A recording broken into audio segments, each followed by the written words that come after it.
Good morning students. आज हम पढ़ने जा रहे हैं बसंत भाग 3 से पाठ 6, जिसका नाम है भगवान के डाकिए।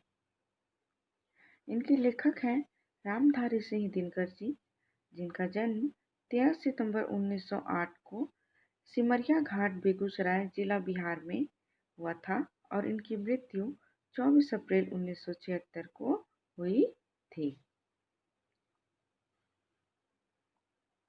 आइए देखते हैं कविता में दिया क्या है। इस कविता के द्वारा कवि कहते हैं कि भगवान बादलों के द्वारा पेड़ पौधों पहाड़ों के लिए संदेश भेजते हैं। बादलों के द्वारा बरसाया जल उनके लिए सुखद संदेश लाता है। कवि पूरे विश्व को एक मानते हैं क्योंकि प्रकृति ने दो देशों में फर्क नहीं समझा है।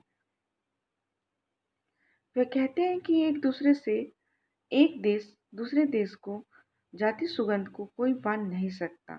इस कविता की भाषा तत्सम तद्भव शब्दों से युक्त सरल भाषा है। आइए देखते हैं कविता में इनकी पंक्तियों को पढ़ते हैं। पक्षी और बादल ये भगवान के डाकिए हैं। डाकिए अर्थात संदेश देने वाला। जो एक महादेश का अर्थ होता है विशाल देश, बड़ा देश, से दूसरे महादेश को जाते हैं। हम तो समझ नहीं पाते हैं मगर उनकी लाई चिट्ठियाँ, चिट्ठियों का अर्थ है पत्र, पेड़ पौधे पानी और पहाड़ बाँचते हैं। बाँचना का अर्थ यहाँ पर होता है पढ़ना। आइए इसकी व्याख्या देखते हैं। कवि कहते हैं कि आकाश में उड़ते पक्षी और बादल भगवान का संदेश लेकर आए हुए उसके डाकिए हैं। मतलब आकाश में जो पक्षी उड़ रहे होते हैं वो क्या होते हैं, भगवान के डाकिए होते हैं, जो हमारे लिए भगवान का संदेश लेकर आते हैं, जो एक देश से दूसरे देश को उड़ते रहते हैं। पक्षी कहीं स्थायी नहीं रहते, वो एक जगह से मतलब एक देश से दूसरे देश उड़ते रहते हैं। इन डाकियों का संदेश हम समझ नहीं पाते हैं। पक्षियों के द्वारा जो लाया गया संदेश है उनको हम समझ नहीं पाते क्योंकि हम पक्षियों की भाषा को समझने में असमर्थ होते हैं। किंतु जिसके लिए वे समझ जाते हैं, भगवान बादलों के द्वारा जो संदेश भेजते हैं उन्हें पेड़ पौधे पहाड़ और जल अच्छी तरह से पढ़ पाते हैं क्योंकि ये उनके लिए होते हैं। मतलब भगवान के जो ये डाकिए हैं पक्षी, वह जिनके लिए यह संदेश लाते हैं, मतलब किसके लिए संदेश लाते हैं, पेड़ पौधे पहाड़, है ना, मतलब प्राकृतिक चीज़ों के लिए। तो यह उनके संदेश को अच्छे से समझ पाते हैं, पर मनुष्य इस संदेश को समझने में असमर्थ होता है। आइए अगली पंक्तियां देखते हैं। हम तो से केवल का अर्थ है सिर्फ, यह आकत का अर्थ होता है अनुमान लगाना, है कि एक देश की धरती दूसरे देश को सुगंध भेजती है और वह सौरभ का अर्थ है खुशबू, हवा में तैरते हुए पक्षियों की पाखों का अर्थ है यहाँ पंख, पक्षियों के पंख पर तिरता तिरता अर्थात तैरता है और एक देश का भाप दूसरे देश में पानी बनकर गिरता है। आइए इसकी व्याख्या देखते हैं।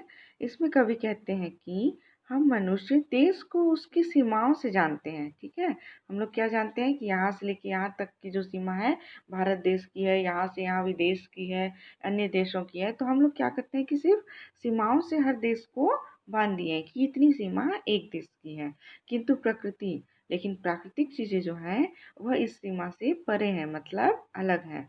किंतु प्रकृति किसी सीमा को नहीं जानती, वह अपना वरदान सबको देती है। सुगंध किसी बंधन को नहीं मानते हुए एक देश से दूसरे देश उड़ जाती है। ऐसा नहीं कि अगर किसी चीज़ की खुशबू एक जगह प्यारी है तो वह खुशबू फैलेगी नहीं, हवा के माध्यम से वह खुशबू फैलेगी। और प्रकृति जो है वह किसी सीमा को, किसी बंधन को नहीं मानती है। वही माँ पक्षियों के पंखों पर बैठकर इधर से उधर उड़ती रहती है और एक देश से उठी भाप दूसरे देश में वर्षा बनकर बरसती रहती है। जो बादल, काले बादल हमें अपनी जगह से, अपने स्थान से, अपने देश से दिखाई देते हैं, ज़रूरी नहीं है कि वो बादल सिर्फ हम ही देख सकते हैं। अन्य देश के लोग भी उस बादल को देख सकते हैं और वो वर्षा दूसरे देश में भी होती है। आइए देखते हैं पाठ कविता का क्या मुख्य सार है। इस कविता में दिनकर जी बताते हैं कि पक्षी और बादल भगवान के डाकिए हैं, जो एक विशाल देश का संदेश लेकर दूसरे विशाल देश को जाते हैं। उनके लाए पत्र हम नहीं समझ पाते हैं, मगर पेड़ पौधे, जल और पहाड़ पढ़ लेते हैं। मतलब प्रकृति के द्वारा, पक्षी और बादल के द्वारा भगवान का भेजा गया संदेश हम मनुष्य नहीं समझ पाते हैं, लेकिन प्राकृतिक चीज़ें, पेड़, नदी, पहाड़, पर्वत, वृक्ष, यह इन्हें अच्छी तरीके से समझ जाते हैं। यहाँ कवि ने बादलों को हवा में और पक्षियों को पंखों पर तैरते दिखाया है। बादलों को हवा में और पक्षियों को पंखों के माध्यम से तैरते हुए दिखाया है। वह कहते हैं कि एक देश की सुगंधित हवा दूसरे देश पक्षियों के पंखों द्वारा पहुंचती है। इसी प्रकार बादलों के द्वारा एक देश का भाव दूसरे देश में वर्षा बनकर गिरता है। तो यह थी आज की हमारी कविता भगवान के डाके। इनसे आप ध्यान से सुनिए और समझने का प्रयास करिए। धन्यवाद।